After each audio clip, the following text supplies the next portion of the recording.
chers téléspectateurs, bienvenue dans ce nouveau numéro d'Angle de vue, à la découverte d'une personnalité que vous pensez déjà connaître. Et ce soir, nous recevons un infatigable défenseur de la musique traditionnelle. Depuis plus de 50 ans, il fait vibrer les cœurs, danser les corps et résonner l'âme de la Martinique. Le roi Mazouk a su traverser les époques en imprimant le patrimoine de sa virtuosité. Guy Vadeleu, merci beaucoup d'avoir accepté cette invitation. Merci, c'est moi qui vous remercie. Avec grand plaisir. Alors, plus de 50 ans de carrière et une énergie intacte. Vous l'avez encore démontré dernièrement sur la scène de Tropicatrium. On va revoir quelques images tout à l'heure, mais avant, nous allons revenir à vos origines. Vous êtes né à Fort-de-France le 10 janvier 1952. Le 10 janvier 1952. Votre mère était femme de ménage et votre père travaillait au sanatorium du Carbet à l'époque. Lorsque votre père part travailler dans l'Hexagone et que votre maman se retrouve seule à élever ses 4 enfants, c'est votre grand-mère qui vous récupère et qui assure votre éducation. Et là, vous passez toute une partie de votre enfance entre les Anses d'Arlé et les Trois-Îlets à la campagne. Alors, au fait, effectivement, c'est ma grand-mère qui m'a élevé. Tout d'abord, ma tante, parce que je suis resté quand même 2 ans avec ma tante Héloïse, aux Anses d'Arlé, à Galocha, puisque Galocha, c'est un quartier des Anses d'Arlé. Et puis après, c'est ma grand-mère qui m'a récupéré et j'ai été élevé par ma grand-mère. On habitait aux Trois-Îlets, voilà. Trois-Îlets, à quartier en Salane. Et vous avez préféré cette enfance finalement loin de l'effervescence foyalaise? Ah oui, j'ai préféré parce que dans la mesure où, bon, c'est vrai que il faut savoir qu'on n'était pas, je dirais, je ne sais pas si je peux dire pauvre, mais on n'était pas riche en tous les cas. Modeste. On n'était pas riche, c'était modeste. Et ce qui s'est passé, c'est que on était dans une maison individuelle. Bon, quand on habite dans un bloc, c'est pas du tout la même chose. Pour moi, c'est vrai qu'on n'était pas riche, mais on n'était pas malheureux non plus. Mais pour moi, c'est une richesse du fait d'habiter comme ça à la campagne. On a tout à côté, on a les fruits, on a tout. On est libre, quoi. On est libre, on fait ce qu'on veut. Je trouve ça, c'est une richesse. Pour moi, c'est une richesse, ça. Alors, une enfance marquée par la liberté, mais aussi déjà un peu par la musique, puisque votre papa jouait de la clarinette. Il a même joué au sein d'une fanfare communale. Est-ce que c'est lui qui vous a aussi, alors même s'il n'a jamais été musicien professionnel, mais est-ce que c'est lui qui vous a quand même donné le goût de la musique très jeune? Au fait, pas lui, parce que c'est vrai qu'il jouait de la clarinette, mais il n'a jamais joué dans un orchestre. Hein. Il a joué dans la fanfare. Il fallait qu'il ait la partition devant. Sinon, il était toujours à contre-temps. Bon, bien, c'est pas mal. Bref, en fait, c'est lui qui m'a raconté ça. Et au fait, c'est moi-même, c'est un ça. Pourtant, je pense que j'ai pris ça de son côté et j'ai dit pourquoi je voulais jouer de la musique, faire de la musique. Et quand j'étais à la campagne chez ma grand-mère, souvent je prenais un bout de bois, je mettais des crins, puis je disais je vais jouer de la guitare et tout. Ça a commencé comme ça. Et comme j'allais chez ma mère pendant les vacances scolaires, il y avait un ami qui était là. Et puis j'ai fait la connaissance d'un garçon qui habitait à côté. Et puis, c'est lui qui voulait faire de la musique un petit peu, on va parler de ça après. Alors justement, voilà. Votre ami Julien Tarquin, oui, voilà, donc qui est futur membre de la compagnie créole. Exact. Et effectivement, amitié d'ailleurs qui va durer toute votre vie. Et c'est ce que vous disiez, c'est-à-dire qu'en fait, bon, vous savez assez vite que vous voulez en faire votre métier, que vous voulez vivre de et par la musique. Une fois votre certificat d'études en poche, donc vous vous lancez donc, aux côtés de votre ami Julien, il vous fabrique votre première guitare. C'est bien ça? Oui, c'est bien ça. Alors, ce qui s'est passé, c'est que comme je descendais chez ma mère pendant les vacances scolaires, et Julien habitait à côté. On a le même âge, hein, Julien et moi. Alors, comme il aimait la musique, moi j'aimais la musique, il me dit, parce qu'il était très manuel, il a confectionné une guitare, et puis il m'a montré les premiers accords. Et puis il me dit, quand je serai grand, je vais jouer à l'Olympia. Mais il ne parlait pas de l'Olympia de Fort-de-France, hein, il parlait de l'Olympia de Paris. J'ai dit, merde, s'il va jouer à l'Olympia, moi, je vais jouer où, moi? Alors, il m'a montré une suite d'accords, Do, La mineur, Ré mineur, Sol. Et puis, alors, pour jouer la begin, c'est le mouvement qui change. Hein? Les accords sont toujours les mêmes accords. Mais si tu joues un calypso, c'est le mouvement de la main droite qui change le rythme. Et puis, moi, j'étais très, très soliste. Ça veut dire que j'écoute un son, je reprenais le son. Très soliste. Et puis, quand il a vu ça, il m'a dit, ah, mais non. Oui. On ne peut pas habiter au même endroit, on joue le même instrument, donc tu es plus doué que moi. Je me mets à la basse. Oui, du coup, il a changé d'instrument. Il a changé d'instrument, et puis je suis resté à la guitare, et puis j'ai progressé assez vite, et lui, il s'est mis à la basse. Et comme en ce temps-là, c'était c'était la musique haïtienne, parce que ça fait des décennies que la musique haïtienne est à ses empreintes dans les Antilles françaises. Oui, vous étiez un grand fan de compa et vous appreniez Voilà, d'ailleurs des voilà. morceaux du J'aimais tout répertoire haïtien. ce qui était compas, parce que chez ma grand-mère, on écoutait ça à la radio, on écoutait toutes ces musiques, quoi. Alors moi, j'apprenais aussi tous les titres comme Ticlaudette, les données Jean-Baptiste, tous ces morceaux-là, je connais tout ça. Alors, et puis voilà, et puis à ce moment-là, et à chaque fois on m'appelait dans un orchestre, je disais que j'avais mon bassiste. Donc vous avez démarré la musique à 15 ans, ce qui est assez tardif d'ailleurs à l'époque, mais finalement, Assez tardif, c'est vrai. un an après, à peine 16 ans, vous sortez déjà votre premier 45 tours. On peut dire que vous êtes précoce. C'est vrai, parce que je dis que j'étais un petit peu pressé, quoi. C'est vrai, parce que j'avais quand même des idées, je composais déjà, et puis j'avais envie de sortir quelque chose. Et il y avait un producteur qui était sur le boulevard Général de Gaulle, en le temps, ça s'appelait Claude Janteuil, qui avait le premier disque. Mon premier disque, c'était un 45 tours. J'avais repris un titre haïtien, Maman Koyo Pala. Et puis, on a enregistré ce disque-là au cinéma, c'était dans le cinéma Triomphe, qui se trouvait derrière. Alors, la petite anecdote dans tout ça, c'est que le producteur, il est arrivé avec son magnétophone et il y avait un micro pour tous les musiciens, un micro pour tout le monde. Alors, il fallait bien connaître le titre, parce qu'à chaque fois qu'il y avait une faute, il fallait recommencer. Alors, c'est pour vous dire que dans le temps, comment ça a évolué maintenant, quoi. Il est venu avec le magnétophone en main, et on a enregistré dans le cinéma. Il fallait être assez débrouillard à l'époque. Ah oui. Et patient. Alors c'est aussi l'époque où vous commencez à jouer au manoir, au lieu faut y aller de la musique traditionnelle, qui est aussi un cabaret. Là-bas, vous jouez de la musique traditionnelle, vous jouez aussi les classiques du jazz sous le patronage du clarinettiste Barrel Copette, car c'est lui le chef d'orchestre à l'époque. Oui. Alors l'histoire du manoir, c'est arrivé un petit peu après, parce que avant ça, j'avais l'orchestre, les Diables du Rythme, qui s'appelait Les Diables du Rythme. On jouait dans les dancing. Dans les paillotes. Dans les paillotes, on disait dans les paillotes, parce qu'on avait beaucoup de paillotes en ce temps-là. Et moi, je voulais être professionnel. Alors, un professionnel, pour moi, c'est quoi? Pour moi, c'est quelqu'un qui travaille pour gagner sa vie, pour arriver à vivre de son art. Pour moi, c'est ça.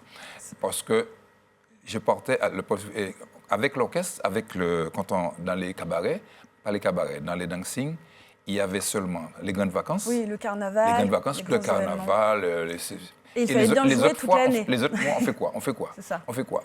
Alors moi, je me suis dit, bon, non, alors ça ne peut pas aller. C'est soit j'arrive à vivre de ça, ou sinon je cherche quelque chose à faire. Et à ce moment-là, je me suis dirigé vers les hôtels. Je suis entré d'abord à l'hôtel Hilton, qui s'appelle l'hôtel Batelière. Ça s'appelait Hilton dans le temps. Et c'était Francisco qui était directeur artistique. Et j'ai travaillé aussi dans une boîte de nuit à l'Ermitage, à l'Ermitage, où on jouait tous les soirs, du lundi au samedi. Et Julien, parce que Julien était avec moi dans les votre bassiste. certains orchestres. Oui. Mais comme le manoir, c'est un cabaret, il n'y avait que des professionnels qui travaillaient, tous les musiciens étaient professionnels qui travaillaient au manoir. Et on avait besoin d'un bassiste, chanteur, surtout que lui, Julien, il était bassiste, mais il aimait beaucoup chanter, il chantait très bien. Et c'est comme ça qu'on l'a appelé. Voilà, c'est comme ça qu'on l'a appelé. Et pour la petite histoire, il s'est aussi fait appeler pour son service militaire. Voilà. Donc, on vous a proposé, ou du moins lui vous a proposé de le remplacer à la basse. Basse que vous ne maîtrisiez pas, vu que je rappelle qu'à l'époque, vous étiez guitariste. Et là, vous m'avez expliqué que la première soirée a été une vraie catastrophe. Oui, effectivement. C'est vrai, il m'a appelé parce que comme... je n'avais pas un truc fixe. Alors, comme le manoir, c'est quand même, il y avait une fiche de salaire, on était payé toutes les semaines. Bref, en tous les cas, on l'a appelé pour le service militaire.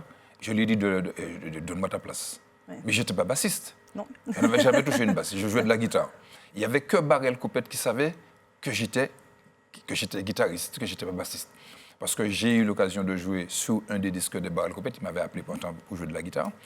Et la première soirée, effectivement, c'est une catastrophe parce que, je me rappelle ça, parce que le lundi matin, je suis allé chez la rue Isambert, où se trouve Alfred Desfontis, que je salue. C'est un magasin que Jojo Deps, qui vendait des disques, qui avait ce magasin, qui vendait des instruments. J'ai acheté un ampli et une basse. Et le soir, je suis entré au manoir en tant que bassiste. Et le manoir, il faut savoir que le manoir, c'est un cabaret qui fonctionnait tous les soirs plein. C'était le fief de la tradition, mais aussi c'est un endroit où on joue de tout. C'est une musique, on joue une musique éclectique, et puis beaucoup de tout ce qui est jazz de la Nouvelle-Orléans, jazz américain. comme Tenderly, Misty, tout vous ces avez fait morceaux. vos gammes aussi sur différents styles musicaux à l'époque. Alors, la première soirée, effectivement, il y a un spectacle tous les soirs à minuit, et l'indicatif, c'est Tech 5. Je ne sais pas si vous connaissez Tech 5. Oui. Avec Stan Getz. Alors, je me rappelle quand Barrel m'a dit il m'a dit bon, Tech 5. Mais tout au début de la soirée, bon, j'essaie de jouer. Hein. Bon, c'est vrai que je joue de la guitare. Quand on joue de la guitare, la basse, on a des bases quand même. Voilà, on a des bases. Mais quand on prend ce genre de truc-là, bon, alors il m'a dit je suis tombé dans le canal, je n'ai pas pu sortir dans le canal. Alors, le morceau est terminé. Alors, après ça, j'ai dit merde, et j'ai besoin de ce travail. Après, j'ai dit merde, ils ne vont pas me garder. Mais comme il y a le podium qui est collé avec le bar, et le patron qui lui dit après la soirée, ah non, il ne fait pas l'affaire. Hein, il fait pas Et Barrel qui vient à mon secours, qui dit, mais non, mais comme c'est son premier jour, bon, on va lui donner une chance, on va voir. On lui donne 15 jours, voilà. Alors, je me suis dit, mon Dieu, s'il me donne 15 jours, c'est bon. Effectivement, je n'étais pas bon, je suis resté 10 ans. Oui, donc mais vous êtes amélioré au fur et à mesure. Bien sûr, j'ai travaillé l'instrument. Voilà, finalement, vous avez remporté le pari. Et d'ailleurs, c'est la même année aussi que vous sortez l'un de vos plus gros succès, Africa, dont on va réentendre évidemment la mélodie derrière nous. Donc, vous jouez aussi de la basse désormais. Vous composez aussi depuis que vous avez commencé à faire de la musique. Et vous m'avez expliqué que c'est aussi lors de vos années au Manoir que, en fait, vous avez vraiment eu le coup de foudre pour la musique traditionnelle, alors que vous jouiez de tous les styles, on l'a dit. Qu'est-ce qui vous a happé particulièrement dans la musique traditionnelle martiniquaise? En fait, j'ai vraiment découvert cette musique au Manoir, parce que, comme je viin de vous dire, c'était le fief de la tradition. Avec Barrel Copette, on jouait beaucoup de traditionnel, même si on jouait un petit peu de tout. Mais c'était d'abord, il faut compter le répertoire, c'était à 70% quand même la musique traditionnelle. Et c'est de là que j'ai pris connaissance, j'ai vu que la musique quand même, en plus que c'est la musique de base du pays, mais c'est une très belle musique. Et puis le fait de travailler tous les soirs là-dedans, j'ai eu le goût de faire ça. Et puis c'est parti, j'ai vu que la clarinette, ce que j'aime bien, c'est le mariage entre la clarinette et le trombone, le dialogue qu'il y a entre ces deux instruments-là. Et ça m'a plu. Alors justement, vous parlez de trombone, parce qu'il faut savoir qu'à l'époque, le patron du Manoir est tromboniste. Et là, vous vous dites, j'ai envie d'apprendre le trombone. Et vous vous donnez 2 mois pour apprendre le trombone. Et ça aussi, vous y arrivez d'ailleurs. Alors, ce qui s'est passé, c'est que quand je le regardais jouer, je dis, mais comment il fait ça? Parce que pour moi, c'est un instrument un peu mystique. Parce que dans la mesure où on ne voit pas les notes. Et les notes sont là parce que ce sont sur toute la longueur de la coulisse, ce sont des positions. Les notes sont positionnées, superposées comme ça. Il y a 7 positions et toutes les notes. Et tout se passe au niveau des lèvres. Des lèvres, c'est ça. Si on veut aller dans les graves, il faut relâcher. On veut monter dans les aigus. C'est comme si on souriait. C'est comme ça. Alors, je me suis dit, non, il faut que j'apprenne. Cet instrument me plaît, je vais apprendre. Alors, je dis à Barrel Copette, comme je travaillais aussi, j'allais en tournée aussi avec le Père Élie, les chanteurs des Îles du Vent. Ils m'ont appelé pour, pour les francopholies à Nice. Et là, j'avais composé Mazouknou et Roulet Tamboura pour la chorale. Et je dis à Barrel, je pars en France avec le Père Élie, j'achète un trombone et en 2 mois, je joue du trombone. À ce moment-là, vous connaissez Barrel, qui sait que c'est un instrument qui est difficile. Oui, il est un peu Son ami sceptique. Al-Liova, qui est tromboniste, qui est super tromboniste. Alors il m'a dit, petit blagueur, quel trombone que tu vas jouer pendant 2 mois? Mais et c'est ça qui est arrivé. Sauf que vous avez réussi. Alors après le trombone, il y a aussi eu la clarinette. Votre père vous a envoyé la sienne et vous y êtes mis. Puis le banjo, un peu de piano aussi au milieu de tout ça. Est-ce qu'on peut dire que vous avez l'oreille absolue? Non, je ne peux pas dire ça. Je n'ai pas la prétention de dire que j'ai l'oreille absolue. Ça veut dire que j'ai l'oreille, mais je ne peux pas dire l'oreille absolue. Mais nous sommes d'accord que vous entendez un morceau. Mais je suis un autodidacte dans tout ce que j'ai fait. Et nous sommes après, c'est d'accord. vrai, j'ai appris la musique, j'ai appris la lecture, tout ça après, mais au départ, c'était ça. Au fait, pour revenir à la clarinette, c'est parce que je jouais aussi, quand je suis... Le Manoir, je suis resté 10 ans au Manoir. Pendant 7 ans, du lundi au samedi, après il a fermé en semaine, et on jouait que le week-end. Et quand il a fermé, 15 jours après, ils avaient besoin, à l'hôtel Fantel, d'un bassiste. Il y avait un groupe là, c'était un métropolitain qui était chef d'orchestre. Ils avaient besoin d'un bassiste chanteur. Parce que moi, je ne chantais pas, c'est au Manoir que j'ai appris à chanter. Oui. Et à ce moment-là, c'était du lundi au jeudi. Oui. Alors, la chance pour moi, ça veut dire que du lundi au jeudi, et après le vendredi, j'étais au Manoir. Et c'est comme ça que je suis entré au Fantel. Et lui, le chef d'orchestre, il était saxophoniste, accordéoniste et clarinette. Alors, à chaque fois, il joue Petite Fleur. toute la salle. J'ai dit, ah bon, j'achète une clarinette, je veux jouer Voilà, parce que je veux jouer Et c'est Petite comme Fleur ça que j'ai avec dit à lui. mon père de m'envoyer une clarinette. Il m'a dit qu'il a sa clarinette, qu'il va m'envoyer sa clarinette, qu'il devait changer. Il m'a envoyé la clarinette. Effectivement, j'ai appris Petite Fleur. Et puis, une composition de Godzom que je salue en passant. Et puis voilà, et puis je suis allé avec la clarinette. Alors, j'ai dit au chef d'orchestre, est-ce que je peux jouer? Il m'a dit, comment tu joues de la clarinette? Il dit, mais non, oui, il m'a dit, il n'y a pas de problème. Il m'a dit, je lui ai demandé pour jouer Petite Fleur. J'ai joué Petite Fleur. Tout le monde est content. Et voilà. Et puis après, je n'ai pas continué. Bon, je joue un petit peu, mais je n'ai pas continué. Mais toujours est-il que donc, à cette époque, vous êtes chanteur, déjà multi-instrumentiste, et vous avez une idée, c'est celle aussi de monter des spectacles en faisant participer des ballets traditionnels. Oui. Est-ce que c'est parce que vous vouliez... Alors, d'ailleurs, des spectacles qui plaisent énormément aux touristes, hein, dans les hôtels aussi où vous performez. Est-ce que c'est parce que vous vouliez aller plus loin dans la démonstration, dans la promotion aussi du patrimoine local? Ah, mais c'est très important parce que, bon, effectivement, je voulais monter des spectacles. Pourquoi? Parce que c'est une idée. Quand j'ai composé mon deuxième gros succès, Mazouk Popoui, et c'était FR3 dans le temps, qui est Martinique Première, qui avait réalisé ce spectacle. La captation. La captation, réalisation Jocelyn Vautor. Et c'est mon épouse qui a eu l'idée, me dit, on va monter une association. Comme on était au Trois-Îles et à la ferme, et puis il y avait un voisin qui était plus haut, M. Franz Vievel, qui aimait le sport. On a dit pourquoi on va monter une association, Tiffer Masque, et on a monté cette association. Et comme le clip passait, parce que je suis le premier à mettre en évidence, en scène, les enfants. Oui. Et ça passait tous les soirs à la télé, avant le journal et après le journal. Et c'était vraiment un succès, gros succès. Alors on a dit pourquoi ne pas faire un spectacle avec l'association? C'est ce qui s'est passé. On a monté un spectacle parce qu'on avait les danseurs, avec les enfants. Et le premier spectacle a été Foyer de Bellevue parce que l'Atrium n'existait pas encore. À l'époque, c'était dans les années 80. Exactement. Et Madame Audiac, c'était elle la directrice. Et j'ai monté mon premier spectacle. Alors, disons que j'ai eu peur parce qu'un spectacle, c'est vrai que la salle n'était pas grande comme l'Atrium, c'était une salle qui était plus petite, mais qui était sur 2 niveaux. Et alors, je me rappelais très bien, ça commence à 19h le spectacle. J'ai dit, est-ce que ça va fonctionner? Et puis, il y avait un rideau. Alors, j'ouvre le rideau, je vois que la salle est pleine. J'ai dit, waouh! Et c'est depuis Foyer de Bellevue, quand ils ont construit l'Atrium, je suis d'enseignant à l'Atrium, et j'ai rempli toutes les salles jusqu'à maintenant. C'est ce que j'allais dire. Alors, vous savez, en 20 jours, ça m'est arrivé en 20 jours de remplir l'Atrium pendant des années, 3 salles, vendredi, samedi, dimanche. Ouais. Vendredi, samedi, dimanche, plein en 20 jours. C'est ça. C'est-à-dire que depuis 35 ans, tous vos spectacles font salle compte. Et je le disais, on a encore eu la démonstration en novembre dernier, 2025, justement sur la scène de Tropicatrium avec votre dernier spectacle intitulé Classe. Un voyage évidemment entre biguine, mazurka, compas, salsa, merengue et autres. C'était aussi évidemment un véritable hommage à la musique martiniquaise et pour lequel vous êtes entouré aussi, on peut le dire, d'invités prestigieux et des meilleurs sur scène. On va tout de suite redécouvrir un extrait. Si tu veux ça, viens-moi dans le corps. Si tu veux ça, viens-moi dans le corps. Pas dérangez-moi si c'est pas comme ça. On va voyager de tous côtés. Et mon bien fait c'est d'y retourner. La caille moi en passant là, c'est la main. On te peut trouver un homme douce qu'on.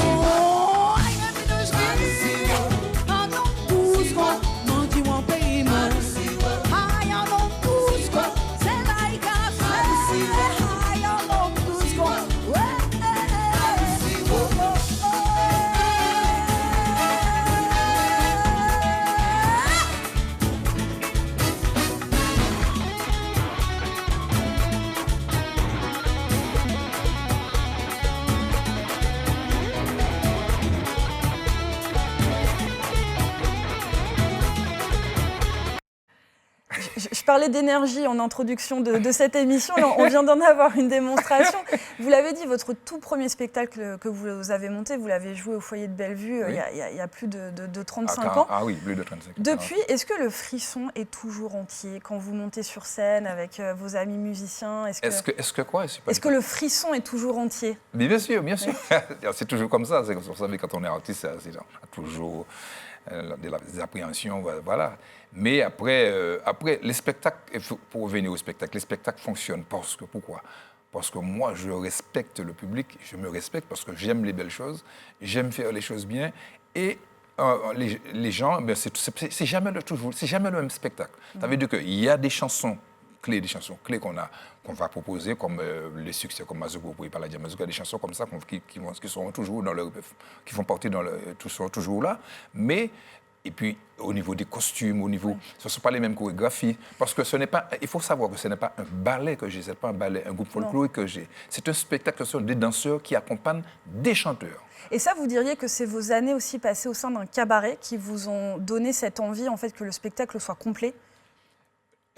Au fait, il y a ça, mais c'est que le manoir, on n'avait pas ce genre de spectacle. On avait plus des individuels, comme les chanteurs ou des stripteaseuses, plutôt des stripteaseuses qu'il y avait, des stripteaseuses qu'il y avait au manoir.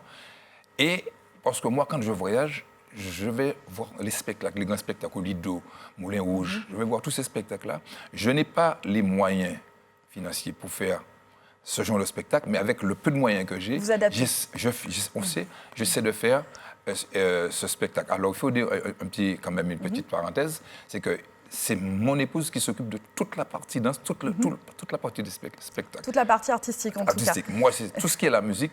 Et c'est elle qui a les idées. Moi, je lui dis, par rapport à telle thématique, on va faire telle chose. Et puis après, elle développe. Alors, j'allais dire un duo qui fonctionne, mais pas seulement le duo, puisque justement, le dernier spectacle, c'était votre fils Guy Marc, qui était au piano. Oui. On peut dire que le fruit n'est vraiment pas tombé loin de l'arbre. Est-ce que vous l'avez encouragé, quand il a exprimé l'envie de poursuivre lui aussi une carrière de musicien, vous l'avez tout de suite encouragé à poursuivre dans cette voie? Alors, je lui ai dit, si tu veux être musicien professionnel, il faut que tu sois bon, très bon. Ça veut dire que nous sommes dans un petit pays. Bon, tu peux être musicien professionnel et partir à l'étranger, mais si tu veux vivre de ça, il faut que tu sois bon. Alors, c'est pas moi qui lui ai dit, parce que chez moi, il y a toujours un piano dans le salon, un piano acoustique. Oui. Et quand il était petit, depuis l'âge de 2 ans, 3 ans, il a laissé le piano. Et quand je l'ai entendu, j'ai dit, lui, il va être pianiste. Il m'a dit qu'il a choisi le piano. Et après, il nous a dit, j'ai pris un professeur pour lui, parce que c'est moi qui lui ai montré la méthode Woz. Parce qu'après, je prenais des cours, moi, parce que j'aimais beaucoup les classiques. Je prenais des cours avec un monsieur qui s'appelle Pierre Charles, qui m'a montré pas mal de trucs, toute la méthode Woz, les classes, certains titres. Et c'est moi qui ai montré à Guy Marc, commencé avec Guy Marc, à la méthode. Après, je lui ai pris un professeur. Et après, il a dit qu'il veut aller à Cuba. Alors, je lui ai dit, mais comment Cuba? Pourquoi Cuba? Il y a la métropole, il y a la France, je ne sais pas. Non, c'est Cuba. Alors, j'ai dit, il n'y a pas de problème. Si tu veux aller à Cuba, ça va te faire... C'est une bonne chose dans la mesure où tu pourras maîtriser une deuxième langue et puis voilà, ben, ça va être une bonne chose. Et effectivement, c'est lui qui a choisi d'aller à Cuba. Mais quand il est allé à Cuba, il savait jouer parce que lui, il est quand même très développé. Il a la même oreille que papa. Il jouait déjà les morceaux de Chico Corea, des trucs comme ça, quoi. Et la petite anecdote qu'il m'a racontée, c'est quand il est allé à Cuba, à l'école, on lui a dit, bon, mais joue. Pour qu'on puisse voir. Effectivement, il savait jouer. Il m'a dit, moi, d'accord, on va vous montrer comment jouer. On le prend. Et puis voilà, il est resté peut-être plus 3 ans et demi à l'école, à Cuba. Voilà, et puis voilà, le résultat est là, quoi. Alors vous, bien sûr, vous êtes parti pour aussi vous imprégner de ce qui se faisait ailleurs, des autres spectacles, vous avez voyagé, mais vous avez en tout cas réussi à vivre de votre art en Martinique, à faire rayonner la musique martiniquaise, mais finalement sans partir de chez vous. Et ça, c'est aussi l'une de vos plus grandes réussites. Ah oui, pour moi, c'est une réussite, parce que ce n'est pas facile de réussir dans un petit pays comme ça, parce que moi, quand j'ai commencé, je vous ai dit, c'était dans les paillotes. Alors, j'ai bien réfléchi, j'ai dit, mais non, je ne peux pas. C'est comme ça que je suis entré dans les hôtels. Dans les hôtels, c'était parce qu'avant, il y avait tous les hôtels comme Méridien, Bakwa et tout.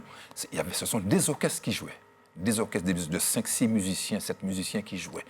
Alors, moi, je me suis orienté vers ces hôtels-là. C'est-à-dire, j'ai d'autres copains, ils sont restés dans les paillotes. Moi, je dis, je prends cette partie-là, parce que moi, j'aime bien la sécurité. J'aime bien la sécurité. Et je me suis dirigé dans les hôtels. Je suis 27 ans chef d'orchestre avec mon orchestre au Méridien et 9 ans au Bakwa. Entre-temps, à côté, j'étais auteur. Comme je suis auteur-compositeur, je sortais mes disques, mes productions, je faisais tout ça à côté. Combien de prix SACEM en 50 ans de carrière? J'ai 7 prix SACEM, 5 prix en Martinique et 2 prix en France. Je suis sociétaire définitif depuis 1992 et je suis en 2023, ils m'ont donné le prix 50 ans de sociétariat, qui fait que je fais partie des meubles de la SACEM. Des meubles de la SACEM. Qu'est-ce que vous gardez de plus cher au cours de toutes ces années de carrière? Eh bien, de plus cher, ça veut dire que tout ce que j'ai pu réaliser, et puis toutes les personnes que j'ai rencontrées autour de moi, les artistes que j'ai dû rencontrer, par rapport à ce métier-là, j'ai quand même, il y a certaines portes qui sont ouvertes pour moi. Bon, mais pour moi, c'est quand même, j'ai tout ça en mémoire, voilà. Vous êtes optimiste pour l'avenir de la musique traditionnelle?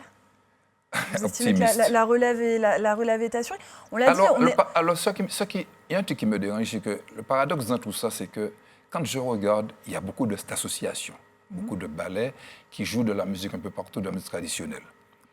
Quand ils sont dans les associations, ils dansent, mais quand on est dans un autre endroit où il y a, je ne sais pas moi, qu'on passe de la musique traditionnelle, ils ne veulent pas danser. Je ne comprends pas. Je comprends pas. Alors, je ne sais pas, souvent ils sont en train, ils lient la musique, comment dirais-je, ils sont en train de lier la musique traditionnelle aux âges et au ballet. Et ce n'est pas du tout vrai. Parce que, et c'est pour ça que les disjockeys ne passent pas souvent à la musique traditionnelle. Enfin, ils passent enfin, un petit peu une heure tardive, si vous voulez, avec eux qu'ils commencent les soirées, que des souks, que du compas et tout. Oui. Et puis vers la fin, ils passent en pensant que les gens ne veulent pas danser. C'est à eux aussi de faire ce travail. Mais là, c'est trop tard. Je ne sais pas si c'est trop tard. En tous les cas, on sent qu'ils ne veulent pas faire ce travail-là. En tout cas, vous avez toujours envie de faire danser les Martiniquais, puisque vous venez de sortir récemment un album rétrospectif comprenant une quarantaine de titres, dont des inédits. On l'a dit, vous êtes infatigable. Et pourtant, Guy Vadleux, je vous ai déjà entendu dire que vous alliez un jour raccrocher les instruments. Vous le dites assez régulièrement, mais en fait, vous ne le faites pas. Alors, c'est vrai, je l'ai dit, parce que même là, j'ai dit, là, c'est le spectacle qu'on vient de voir là, qu'on vient de voir là. J'ai dit que c'est mon dernier spectacle. Mais les gens me disent, mais non, tu es le seul à faire ce genre de spectacle. Ah non, tu ne peux pas laisser, tu es encore en forme, tu es encore bon, on te voit jeune toujours, bon. Mais c'est vrai, je dis que c'est parce qu'il y a du travail, il y a tellement de travail dans ça, il y a tellement de boulot dans ça, parce que vous voyez là sur la scène, mais si vous regardez derrière, puis tout le travail en amont qui a été fait en amont, alors c'est du travail. Et puis, bon, à certains moments, il faut bien raccrocher. Alors, mais pour le moment, ça fonctionne toujours. Je ne sais pas si je vais refaire, mais les gens me disent non, voilà. Mais c'était peut-être pas le dernier, en tout cas. Alors, pour revenir à l'album, alors, j'ai voulu faire une rétrospective avec les titres qui ont fonctionné, parce que j'ai fait aussi 3 vinyles avec OP 78, Jean-Philippe Martelly, Simon Jura, toute la bande, Roland Pierre-Charles, tout ça sont mes amis. Votre carrière est trop longue. Et puis avec les chansons, certaines, et puis les compositions inédites que je viens de sortir, j'ai mis tout ça. Alors, il y a le CD avec 16 titres, et il y a la clé USB qui a 56 titres, et le livret qui retrace ma carrière. Voilà, et donc évidemment, on encourage le public à découvrir parce que cette émission était bien trop courte pour retracer toute votre carrière, Guy Vadleux. Mais en tout cas, merci infiniment d'être venu partager toutes ces anecdotes avec nous et nos téléspectateurs sur le plateau d'Angle de Vue. Merci infiniment. Merci beaucoup. Et merci à vous, chers téléspectateurs, de nous avoir accompagnés. On se retrouve dès la semaine prochaine à la découverte d'un nouveau portrait.